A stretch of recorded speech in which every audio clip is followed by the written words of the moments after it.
So we're gonna have a talk, me and you, about one of my #1 asked questions, or kind of a few questions that I get asked almost every day on every platform of social media. What color do I paint this? How do I decorate this room? What should I put in my shop? I feel like these are all really valid questions, and I want to share with you some of my ideas for design inspiration and maybe give you some ideas on how you can come up with a look that's distinctly yours.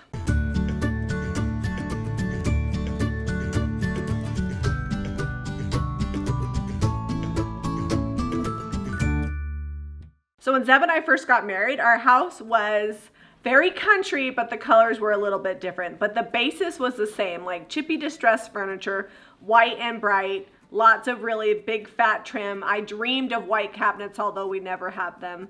And as the years have changed, I've just added different accent colors depending on what my mood says. So if you come into my house, you're gonna notice one thing. There is white everywhere, but it's not completely white. Our walls are white, our cabinets are white, my couches are white, some of my furniture is white, but I add pops of color with rugs, texture, chippy paint, oftentimes florals or greenery. I like to keep a neutral base so that way as the seasons change or my ideas change, I can just change out a few items without having to redo everything. I only have one option for wall color. If you ask me what color to paint your walls, I'm gonna tell you white.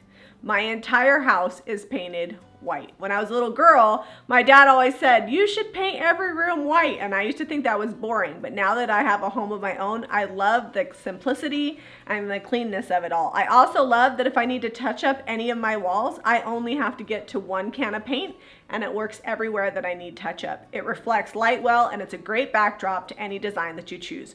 Whether you're going farmhouse or bohemian, white walls are a great option. If you want to paint your walls dark, awesome. I can't help you because I don't know what to put with it. I only have white walls and that's how we decorate here. So white can be a little bit sterile. Some of my tips for adding a little bit of charm is adding greenery, whether it's fake or real. In fact, we're gonna be working on getting some real greenery in our house pretty soon, hoping we can keep it alive. I also like to add architectural detail. We put old windows, doors, chippy paint anywhere that we can, and I keep most of my fixtures black. So you'll notice black light fixtures, black faucet, black hardware on my white cabinets. That's kind of my standard issue when it comes to things that are basic structures in your house. That's my advice for the main living areas of your home. Dining room, kitchen, hallway, living, family room. That's kind of the color scheme that I go with. I also have that color scheme in my bedroom. For kids' bedrooms, I like to keep it fun, but also all my kids' bedrooms, they're painted white. For both my girls' room, I have a nice graphic floral in there, and then for both of my boys' rooms, they have a basic theme. My little boys, it's black and white with Star Wars, and for my oldest boy, it's mostly white and gray with a little bit of Lehi purple because that's his high school colors. Nothing crazy. I don't know how to do much more than that, and I think if I tried, I'd probably mess it up. One of the things I like to do if I'm not sure what to do in a space is to slowly layer things in. Start with a blank slate, add a rug, add some vinyl wallpaper, maybe add some colors. Many times I start out with one idea and I wind up taking it all back. I'm not good at designing on the fly and I can never pick everything in a whole room and install it in one day because it takes me longer than that. One of the things you're never gonna find me do is have decor or furniture that's not functional. Like it's just there to be pretty, but it's also in the way. That won't happen. I do have decor that serves no purpose other than it's just decor, but it's totally livable. We have 5 kids. It has to be something that will survive to that. So you'll notice doors, windows, things like that. They're all held up with French cleats. They can hold up to 100 to 200 pounds and survive at least 3.6 earthquakes because we had one recently. I've painted furniture a bunch of different ways. My favorite way is to keep it light and bright, a little chippy, some texture, maybe an IOD transfer or two, but nothing crazy. Every now and then a paint pour is fun or a Mod Podge Star Wars, but really if you ask me what to paint something, I'm probably gonna tell you White Swan, Apothecary if it's DIY paint. If we're talking Sweet Pickins, probably Flour Sack, Sweetie Jane. If we're talking Fairy Chalk Mother, then maybe some Snowflake or some Mint to Be are some of my absolute favorite colors. But really only you can decide, what do you like? How do you figure out what you like? My suggestion would be go on Pinterest. Search what item you're wanting to paint and then see what other people have done. Scroll through it, save all your favorites, and when you're done, come back and see what still catches your eye. You might not know what they painted with, but you can take those colors and compare them with your favorite paint brand and create a similar look. If you don't like it, you can just repaint it. that'll help you figure out a style that's uniquely your own. Number one asked question, Jamie, do I have to paint everything white to get it to sell? Absolutely not. In fact, one of my longest pieces I've had in my shop right now is painted white and it hasn't sold. Really, it's about getting the right color for the buyer. And how do you know who's going to even come in? So my suggestion is if you have a retail space or you sell at a home or you're doing a booth, have a variety of paint color choices for your people. That way, if they're not a person who loves white, you've got something that's pink or light blue or maybe even a chippy purple. I keep a balance in my retail space, and when something sells, I usually bring something in that same color, so that way I never have too much of one color or the other. All of my smalls are mixed in with some black, some white, a few pops of colors here and there, and that's basically it.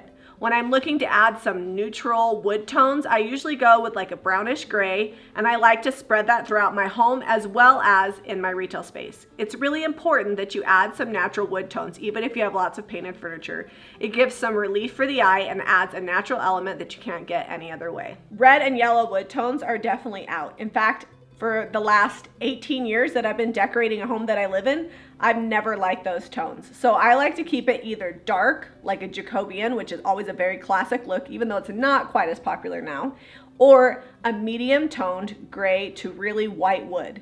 One of my next projects is gonna be bleaching wood. I haven't tried that yet, but it looks like fun. I get asked a lot about balance and symmetry. I'm not trained in design, so I can't really explain it except to say that when you look at your room as a whole, if one side looks like there's too much solid items, maybe try putting some more solids on the other side and try mixing it up so that way you get a nice balance.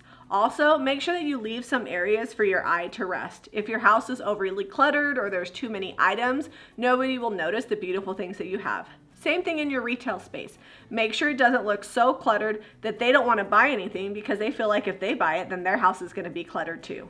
If you're still stumped, go back to Pinterest, find homes that you love, find homes that look like your home, and then incorporate those design items to make your house and your retail space a space that you love. I hope this video helps you figure out what to paint things. If you're still stumped, paint it, try a different color, add a different look. We have hundreds of videos showing you different ways to paint things. Definitely type in the search engine Jami Ray Vintage and then dresser, table, coffee table, couch, whatever you're looking for, and videos I promise you will pop up. Be sure to go to jamirayvintage.com to see all the paints and products that I love and use on a regular basis. And if you have questions, comment below. We'll help you out. Be sure to give us a thumbs up and subscribe to Jami Ray Vintage for more DIY.